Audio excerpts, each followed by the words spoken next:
Hey cats, what's happening? Not too bad out here in the man cave today. Sun's shining, it's kind of warmed up in here a little bit. Chilly outside though. A little too cold to be taking the scooter out yet. Spring's right around the corner though. We got about a month or two and then we can get back out on the road again. Until then, today I thought I'd talk about some of our wounded warriors. Not so much warriors in the respect of those that have served, but also including them too. But we're going to talk about bikers today, those who suffer from disabilities. I don't know, I think some of you guys know, but back in 2001, I had a pretty bad accident that I was pretty lucky to survive. And although I had some serious injuries, I recovered pretty quick without any issues. Prior to that, back in 1998, I had a precancerous condition in my colon, and I had to have my entire colon taken out. And with that comes an ostomy bag. A lot of people always tell me I got a big belly, but that's just my appliance hooked onto my belly there. And it's something that I've learned to live with, and I don't call it a handicap so much, although it is a pain in the neck. The other option is dying, so I'm pleased to still be here today. I always joke and say that I've had 9 lives, and out of those 9 lives, I still hope I have a few more left, because I don't want to go through what I've already experienced. Nonetheless, some of us have suffered some pretty devastating handicaps, though, as a result of a motorcycle accident, or even an industrial accident, or, like I said, some of you guys who have served in defending our country in the armed forces have come back with disabilities. And some of you still ride. I have a friend of mine by the name of Hal. We like to call him Weasel in the biker community. Way back, many years ago, Weasel was in a motorcycle accident and lost his leg.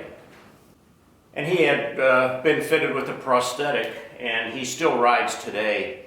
And I'm telling you, if you were to ride with Weasel, you would probably have a hard time keeping up with him, because that guy can ride. And when he's wearing jeans covering up his prosthetic, you wouldn't even know that he lost a leg, because he moves around just like anybody. And he won't ever complain about it. He won't even tell you about it unless you ask. To him, it's just a part of life. Another one of our viewers had messaged me not too long ago and told me about an accident he was involved in. Danny got in a motorcycle accident last June during the summer, and he ended up losing his leg as a result of that accident. Danny, one heck of a guy, 36-year-old guy, he recovered very quickly.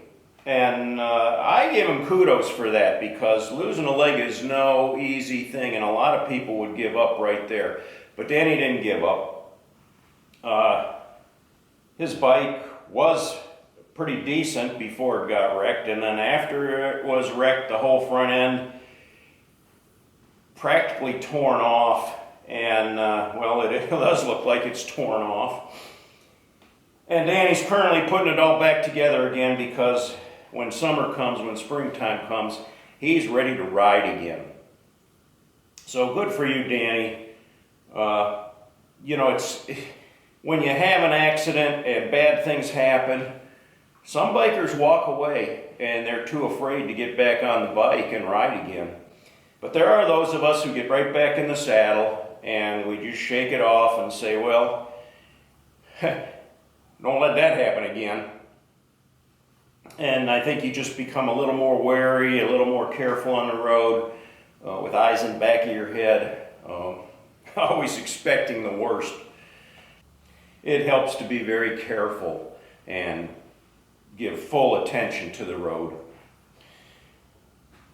I've got I had some riding buddies that don't ride anymore. They threw in the towel. They figured they'd spun the roulette wheel too many times and they weren't going to gamble anymore. They were done. And that's fine. That's their prerogative.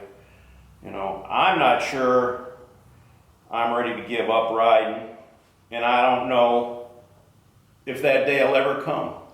Perhaps one day I'll be handicapped where I can't ride anymore. My back's bad. It's not critical, you know, it's not what I would call a handicap, but I can't put on the miles that I used to because of a bad back. Now some guys, they can't ride on two wheels anymore with their handicap. So the other option is a trike, which a lot of them you can modify your bike and put trike wheels on the back, or you could just buy a trike now. I don't know how easy it is to find a used one, but the new ones are pretty expensive out there. The other option are like these Can-Am Spyders. I got another viewer that rides a Can-Am Spider, and he can't ride a regular motorcycle. His legs won't allow him to hold it up anymore. But the Spider with the two wheels in the front and one in the back, he can climb on that thing and just go take off wherever he wants to go. So, you know, there are options. It is a scary thing going out on the road nowadays, though. Like I said, you have to have eyes in the back of your head. You always got to know who's in front of you, who's beside you, who's behind you, what they're doing, how fast they're moving. You have to anticipate what their next move is going to be, even though that's not always easy to do. You have to always expect that car up ahead is going to pull right out in front of you, because they probably will. That's the way I ride. I call it riding defensively, but as we all know, that's not always going to save you either, because there's a lot of ding-dongs out there that can put you in a bad spot in a short time.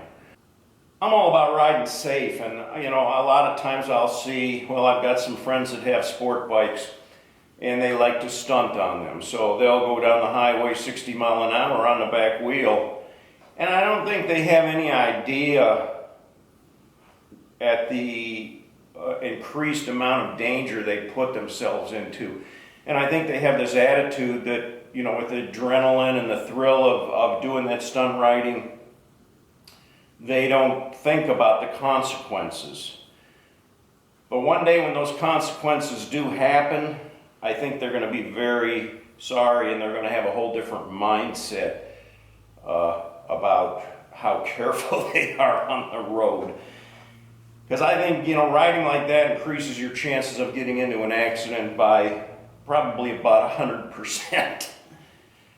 Yeah, you're talented, you have a great sense of balance, you can ride that wheelie for a mile down the highway, but what you don't realize is you scare the heck out of motor vehicle drivers, and there's a lot of people on the road that aren't really good drivers with the car in the first place. And when you frighten them in regards of riding recklessly like that, they can cause you to have an accident. So you have to look at it that way too. The crazy lane splitting, that's another risk factor that puts your risk way up there in getting in another accident. So there's things you can do to be safe out on the road. For those of you that do have handicaps, that ride with handicaps, good for you. And you know, I hope you can continue to ride for many years and enjoy the wind in your hair. For those of you that have served our country, I am very honored, and I thank you from the depths of my heart. And I love to see you guys out there riding. I love to catch up with you and chit chat and hear your stories too.